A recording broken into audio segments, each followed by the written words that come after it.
We're here today with Ryan Travis Christian, or RTC, who has a new show here in the Contemporary Art Museum in downtown Raleigh.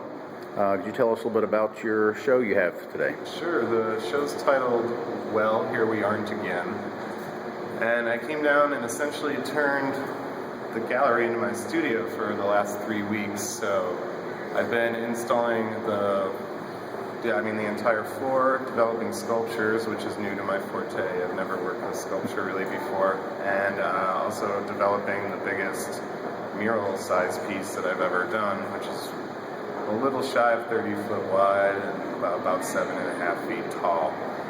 And it's titled, Well, Here We Aren't Again, because of all these kind of new things. You know, I figured I could hang a bunch of drawings in the gallery, but it would be more fun to maybe take a risk and do something that was a little challenging. So a lot of this is new for me, and I'm really pleased with how it turned out. How would you describe your style? My style would be personal anecdotes and narratives from my life plugged in through a maybe 60% 1920s, 30s kind of black and white cartoons that I've appropriated and developed my own kind of lexicon of visual language, and that other 40% would be just kind of pop pattern.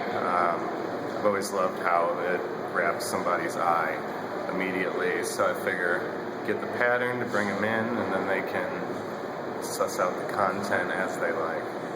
Now, what artists would you cite as your influences? Major ones would be Ub Iwerks, creator of Mickey Mouse, but unfortunately not owner of Mickey Mouse. He really kind of got shafted and just had an amazing work ethic. Ben Jones. Some names aren't coming to me. A lot of like the guys that did Gumby, all kinds. I really like. I had an art education, and I respect and appreciate the history of abstraction and painting and all that, but I never really wanted to pursue that. I always was much more into these guys making this really silly stuff that just really resonates with me and has stuck with me since I was a child. Could you give us a little background and information about your picture here? Sure. This one's called Hand of God. It's one of the last pieces I made for the show. I've been dealing with vaguely it's not really religious imagery, but I've been making these drawings about just concepts of God. So in this one I wanted just, I like to imagine whatever this presence is to be massive, so hence this huge hand kind of startling these people and these cryptic kind of other characters here. They could be taken in a lot of ways. Like I said, they're vague. I don't want to get too specific about the inspiration or the jumping off point, because I can quickly suck the potential fun out of it for the viewer, So I like to leave it somewhat open and interpretable. This one is all graphite, is that correct? So yeah, almost all of them are, except in rare instances I'll get kind of heavy-handed and can't turn around, so occasionally I will use gouache, which is a water-based acrylic paint, but only white gouache, and like I said, very rarely. And then the big piece behind us is the mural that you mentioned, and that is of what medium? That's in charcoal, gesso, and spray paint, which also kind of adding to the aforementioned challenge I gave myself with this whole show. Those are materials that I don't work with, but the idea of making a piece that scale with the way I normally work with pencil tip was ridiculous, or probably impossible too, unless I had a whole big team, which I didn't. I did everything here.